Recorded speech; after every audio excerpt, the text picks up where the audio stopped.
Hello everyone. I express my sincere gratitude to our master Dr. Hanuman sir, all my teachers and gurus, all our mentors, and special thanks to Ashok sir for encouraging me and all the female doctors to present their cases in this Ma Tumhe Pranam series. So I present my case here.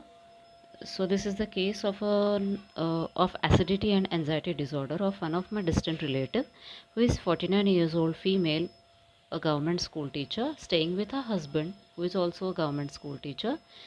They have an adopted daughter who is now 8 years of age. तो ये patient ने मुझे एक दिन call किया। उन्होंने कहा कि उनको मेरे से कंसल्टेशन लेना है, एसिडिटी की तकलीफ़ है एंड बहुत ज़्यादा एंजाइटी होती है इन दोनों चीज़ों के लिए। तो मैंने उनको एक पर्टिकुलर सा टाइम दिया और उन्होंने मुझे बाद में कॉल किया। तो पेशेंट ने हिस्ट्री देना शुरू किया, बोले कि मुझे 4 साल से एसिडिटी की बहुत तकलीफ़ होती है एंड पिछले 3 साल से बीपी की भी तकलीफ़ है, लेकिन बीपी अभी कंट्रोल में है, उनकी दवाई चल रही है। एंड पिछले 2 साल से उनको साइटिका की तकलीफ़ हुई है पोस्ट कोविड। 2020 के आसपास से उनको कोविड की साइटिका की तकलीफ़ हुई है।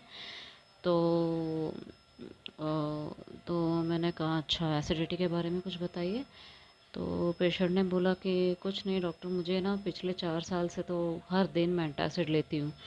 तो खाना खाने से 10 मिनट पहले, सॉरी, 10 मिनट पहले मैं एंटासिड ले लेती हूँ।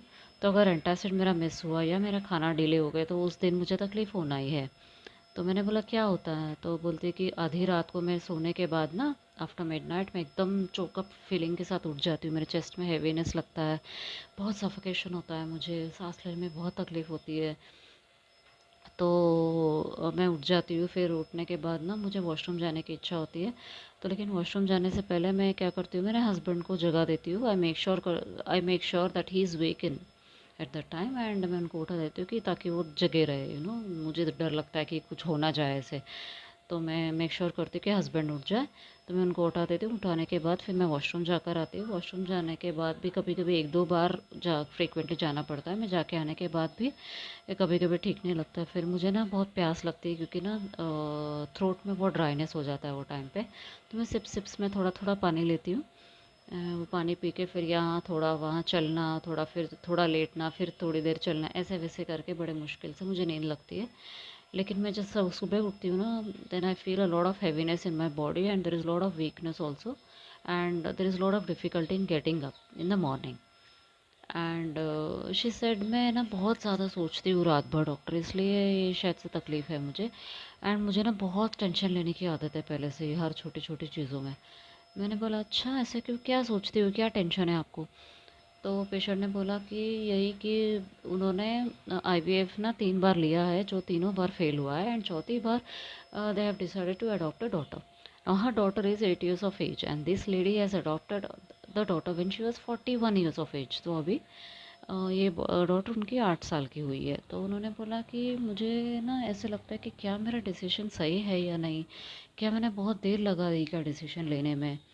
मैंने बोला ऐसे क्यों लगता है आपको? तो पेशेंट बोले देखो ना, अभी मेरी उम्र 49 ईयर्स की है और मेरी बेटी इतनी छोटी है, तो ना मुझे बहुत ख्याल आता है कि मेरे को ना कुछ हो जाएगा, कहीं मतलब मुझे हार्ट अटैक ना आ जाए, मुझे कोई हार्ट डिजीज़ होगा तो मेरी बच्ची को कौन देखेगा, मैं लाइफ टाइम तो उसके साथ नहीं रह पाऊँगी ना।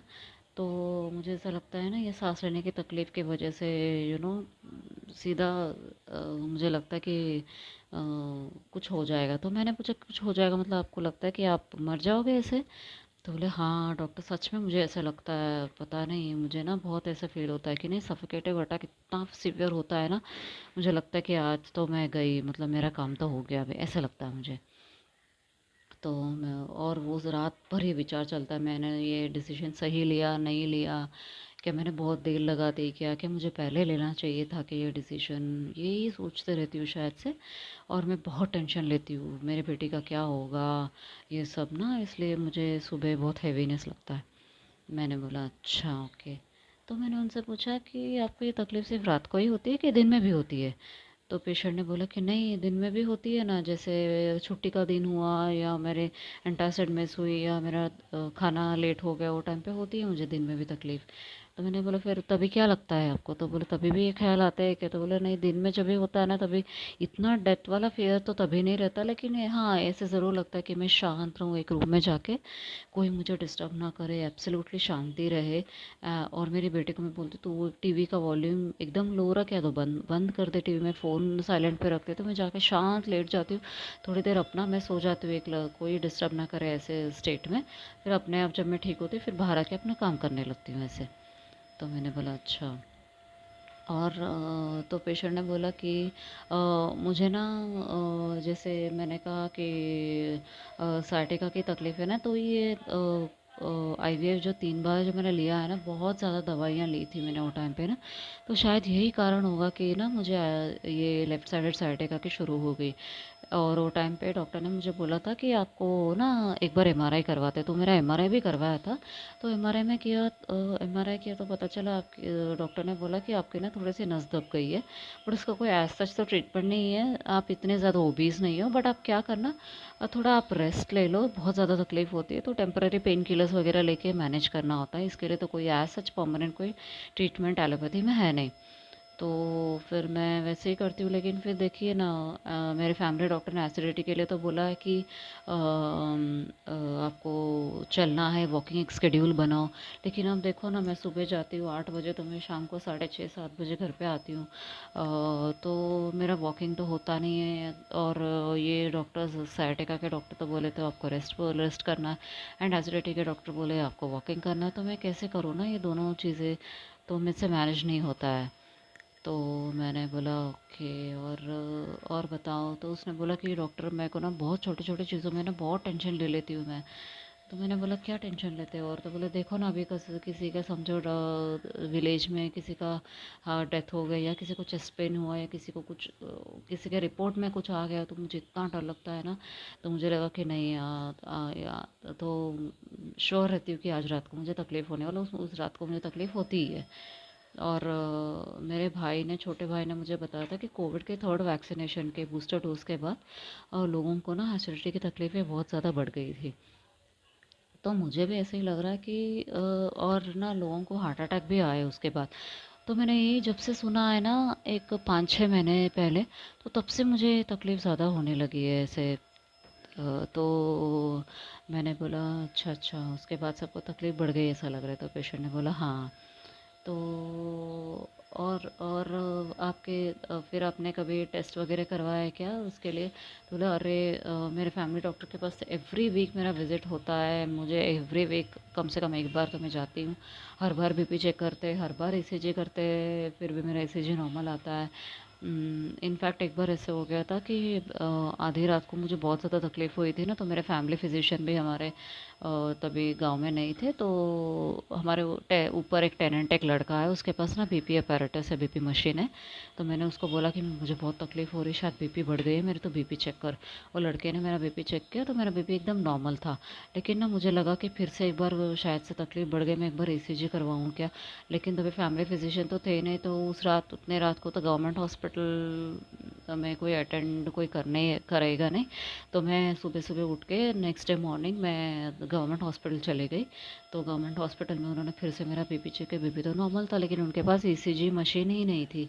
तो मुझे उन्होंने अपने एम्बुलेंस में, गवर्नमेंट हॉस्पिटल वालों ने नेबरिंग एक विलेज में भेज दिया टाउन में। वहाँ पे उस डॉक्टर्स ने मेरा ईसीजी किया, and ECG as usual normal आया। और उस डॉक्टर ने मुझे सजेस्ट किया कि आपको तकलीफ़ इतनी ज़्यादा हो रही है ना, आप एक बार एंडोस्कोपी करवा लो, पता चलेगा कि क्या है करके। तो मैंने पूछा फिर आपने क्या किया? तो बोले फिर कुछ नहीं, मैं अपने गांव में फिर आ गई। तो जब भी फैमिली फिजिशियन आए उसके बाद मैंने उनको फिर से पूछा कि क्या मैं ईसीजी करवाऊँ क्या, आई मीन एंडोस्कोपी करवाऊँ क्या फिर से। एंडोस्कोपी एक बार करवा के देखते हैं क्या, आपके एब्सेंस में। वहाँ पे गई थी मैं नेबरिंग टाउन में। तो मैंने करवाया, लेकिन मैं आपको करवाया नहीं है एंडोस्कोपी, लेकिन आपको लगता है कि सर मैं करवाऊँ करके उन्होंने उनके फैमिली फिजिशियन को पूछा, तो फैमिली फिजिशियन ने बोला कि देखते हैं, अगर रिक्वायरमेंट होगा तो करवा लेंगे। तो उन्होंने मई में एक बार उनकी मदर इन लॉ के सारे टेस्ट करवाए थे, तो उन्होंने अपने भी टेस्ट करवाए। तो मैंने बोला आपने क्या क्या करवाया आपने? तो उन्होंने बोला कि मैंने फिर से मेरी ईसीजी करवाई, लेकिन उस टाइम पे मैंने 2D एको करवा लिया था, पता है। और एंडोस्कोपी तो नहीं करवा, लेकिन 2D एको मैंने करवा लिया है। लेकिन मेरे दिमाग में है कि मैं एक बार एंडोस्कोपी करवा के देखूं। तो बाकी के और भी हार्ट हार्ट के कोलेस्ट्रॉल वगैरह करवाए ना टेस्ट, तो मेरा ना एक कोलेस्ट्रॉल थोड़ा सा बढ़ा हुआ दिखा उसमें। तो कोलेस्ट्रॉल के लिए भी डॉक्टर ने मेडिसिन एडवाइस किए, मैंने मेडिसिन लिए, वो अभी कुछ नहीं था कोलेस्ट्रॉल का, सब अभी इशू तो सॉर्ट आउट हो गया, अभी कुछ नहीं है। लेकिन मुझे अभी भी लग रहा है ना मैं एंडोस्कोपी करवा लूँ। आपको लगता है कि मैं करवा लूँ क्या एक बार? फिर क्यों बार बार तकलीफ़ हो रही है ना, सब कुछ टेस्ट नॉर्मल आ रहे हैं, तो हो सकता है एंडोस्कोपी में कुछ पता चले। तो मैंने बोला देखते हैं अगर रिक्वायरमेंट होगा तो। लेकिन मैंने बोला कि अच्छा आपने बताया था ना कि आपको बहुत ज़्यादा टेंशन लेने की आदत है, तो और क्या टेंशन लेते हो? अच्छा आप मुझे बताओ 4 साल पहले ऐसे क्या टेंशन हो गया था आपको बहुत ज़्यादा कि ये तकलीफ़ तब से ज़्यादा बढ़ गई है? तो बोले हाँ, पेशेंट ने बोला कि 4 साल पहले उनको एक डिस्टेंट स्कूल में ट्रांसफ़र कर दिया था, और प्रेजेंटली भी वो वही स्कूल में वर्क कर रही हैं।